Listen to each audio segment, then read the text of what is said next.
Olá, meus amores do oitavo ano, tudo bem com vocês? Aqui quem vos fala é a professora Elaine Dark e hoje nós vamos corrigir a semana 2 do PET 5, ok? Que eu quero que todo mundo preste bastante atenção porque o assunto é interessante, mas é longo, mas eu vou tentar resumir o máximo possível, ok?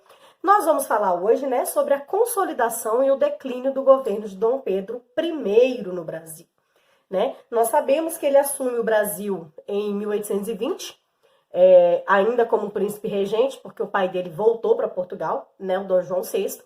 Só que aí, em 1822, 7 de setembro, ele proclama a independência. E aí ele precisa... existiam, 3 partidos, que vão se resumir depois em 2 únicos blocos, que são os liberais e os portugueses, que é o Partido Brasileiro, os mais liberais, assim, a favor de uma república, do fim da escravidão, e os portugueses que queriam, já que não tem como voltarmos a ser colônia de Portugal, queriam dar todo o poder a Dom Pedro I.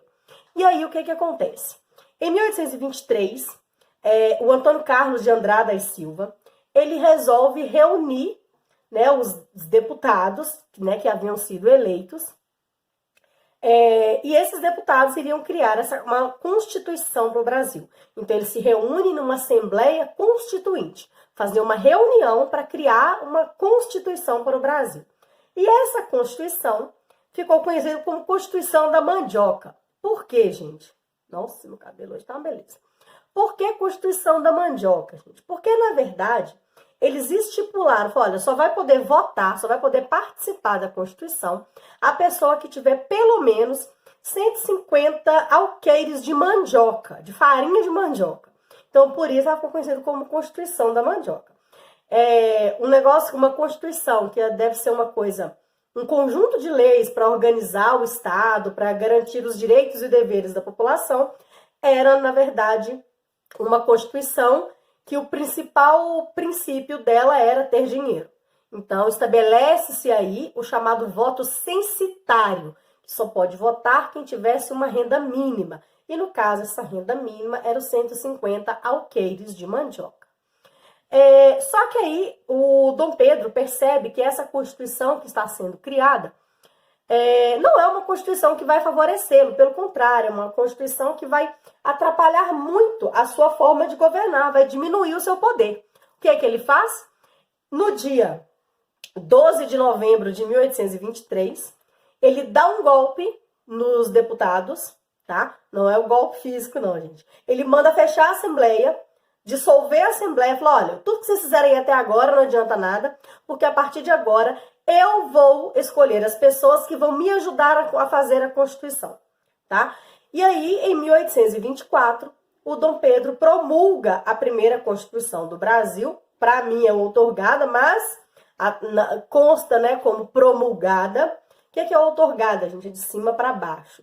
E a promulgada é quando se escuta a opinião da maioria. Mas, o que o povo podia fazer nesse momento? Nada, tá? Porque nós tínhamos o imperador. E aí, Dom Pedro I cria, então, essa primeira Constituição, em 1824, e ele determina várias coisas. Dentre elas, ele vai determinar a implantação dos 3 poderes, executivo, legislativo e judiciário, só que ele cria mais um, que é o chamado poder moderador. E o poder moderador tinha o poder de controlar os outros 3. Então, por mais que os outros 3 tivessem poder, o moderador tinha mais poder que eles. Então, se eles tomassem uma decisão que não agradasse ao imperador, o imperador podia simplesmente não cumpri-la, vetar e falar que ela não deveria ser cumprida. Pronto, simples assim, tá? Eu vou ler para vocês algumas coisas que Dom Pedro determinou nessa primeira Constituição. Primeiro, o território foi dividido em províncias. Já existiam as províncias, mas ele redefiniu essas províncias. E aí cada província ia ter o seu presidente, que é a mesma coisa que o seu governador, tá? O Brasil, como eu falei para vocês, foi dividido, foi transformado em... Ele torna-se um império, dividido em 3 poderes, executivo, legislativo e judiciário, e o poder moderador, porque o poder moderador controla os outros 3. Os bens da elite continuam garantidos, então o que ela tinha, ela continua, né? Ninguém perde privilégio, ninguém perde poder, ninguém perde nada, continua do mesmo jeito que está.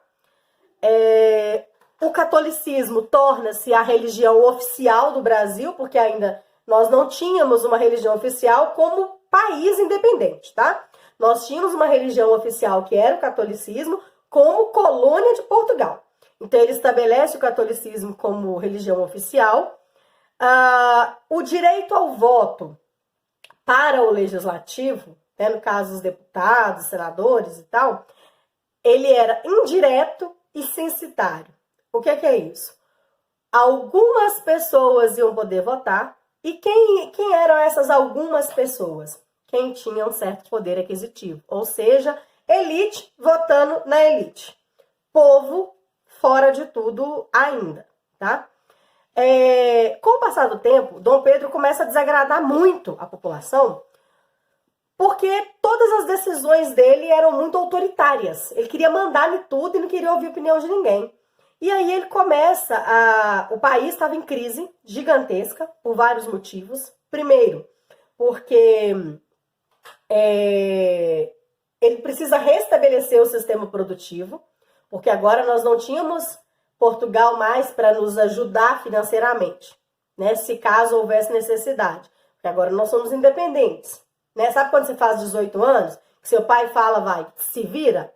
É tipo isso. Já que você ficou independente, vai trabalhar e pagar suas contas.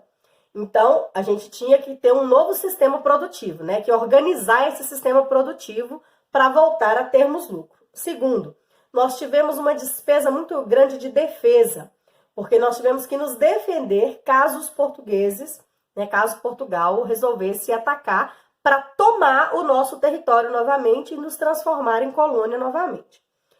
Terceiro motivo, para que Portugal reconhecesse a nossa independência, nós tivemos que pagar para Portugal, acreditem vocês.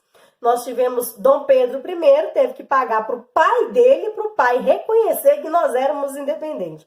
Porque o pai dele era o rei de Portugal, né? Dom João VI era o rei de Portugal. O irmão dele vai assumir o trono durante um tempo, mas pouco tempo. Então, na verdade, nós tivemos que pagar para o governo português, né? Para a Constituição também lá, para os constituintes, porque já existia uma Constituição em Portugal, os deputados já tinham criado. Então, nós tivemos que pagar para os líderes portugueses para que eles reconhecessem a nossa independência. Então, o Brasil entra numa crise gigantesca. E Dom Pedro só tomando atitudes autoritárias, inclusive de aumentar os impostos e aumentar a emissão de papel moedas, que é extremamente perigoso. Quanto mais você aumenta a emissão de moedas, você vai ter muito dinheiro no mercado. O que vai acontecer? Os preços vão cair, né? Os preços dos produtos para o produtor cai e para o consumidor vai ficar aquela balança meio descontrolada. Tem muito dinheiro circulando no mercado e, do nada, esse dinheiro pode ser escasso. Ele pode acabar, porque o Dom Pedro pode falar, para de produzir. Então, não adianta você liberar muito dinheiro e não ter controle sobre ele. E aí, o que ele faz? Ele resolve, então, fala, ó, chega, deu pra mim, não dou conta de fazer, de controlar isso aqui mais não. Vou embora pra Portugal, porque ele precisa assumir o trono lá, porque o trono tá vago. Então, ele volta pra Portugal em 1831 e deixa aqui no Brasil seu filho, o príncipe herdeiro, como príncipe regente. Quem é o príncipe regente? Dom Pedro. Tinha quantos anos? 5 anos. Que vai ser o nosso futuro imperador. Só que até ele se tornar o futuro imperador, nós vamos ser governados por regências, né? Que são pessoas que foram destinadas a ajudar na criação do futuro Dom Pedro II e futuro nosso imperador. Ele assume o império com menos de 20 anos e é obrigado aí, vai governar o Brasil até nos tornarmos uma república, né? Até 1889 ele fica no poder, tá? Então agora nós vamos para a correção das atividades, que são só 3 atividades, tá bom? Beijinhos, vamos lá? Bom, 8º ano, né? Então agora nós vamos para a correção da semana 2 do PET 5, ela é muito pequenininha, tá? Então, PET 5 de História, 8º ano, semana 2. E aqui nós temos o tema, né, que é o primeiro reinado no Brasil. Título: A consolidação e o declínio de Dom Pedro como primeiro imperador do Brasil. A consolidação é o momento em que ele elabora a Constituição. O declínio é quando ele vai abdicar do trono em nome do filho dele. Aqui nesse texto, como sempre, no início de todos os PETs, nós temos um texto que vai nos ajudar da execução da atividade, tá? Então, aqui no início, nós temos a formação da Assembleia Constituinte, né? Isso em 1822. Essa Assembleia Constituinte, ela era uma Assembleia que ficou conhecida, né? Como eu já falei para vocês, como Constituição.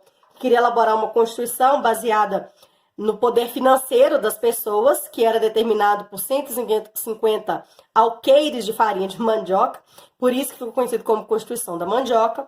Aqui embaixo nós vamos falar sobre a Noite da Agonia, que é quando Dom Pedro I percebe que a Assembleia que está sendo feita está querendo meio que limitar os poderes dele.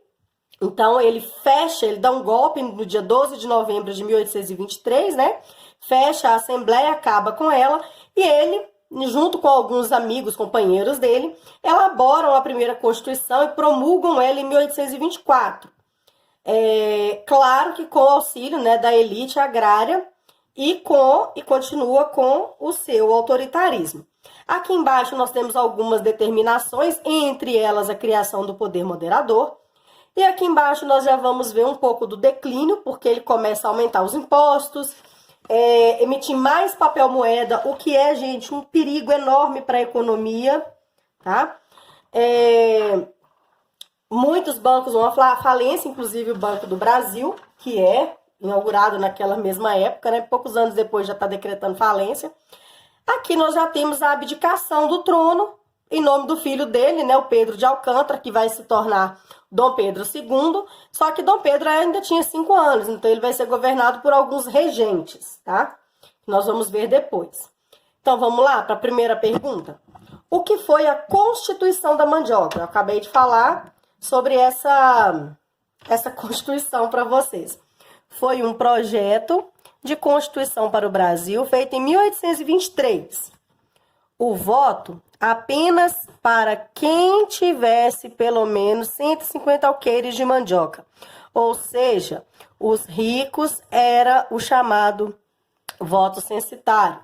Então, faltou uma vírgula aqui, vamos colocar apenas os ricos. Uma vírgula aqui. Então, essa Constituição da Mandioca era a Constituição que ia definir apenas o voto de pessoas ricas. E mandioca, porque você tinha que ter 150 alqueires de mandioca, né? Isso já está lá no texto anterior.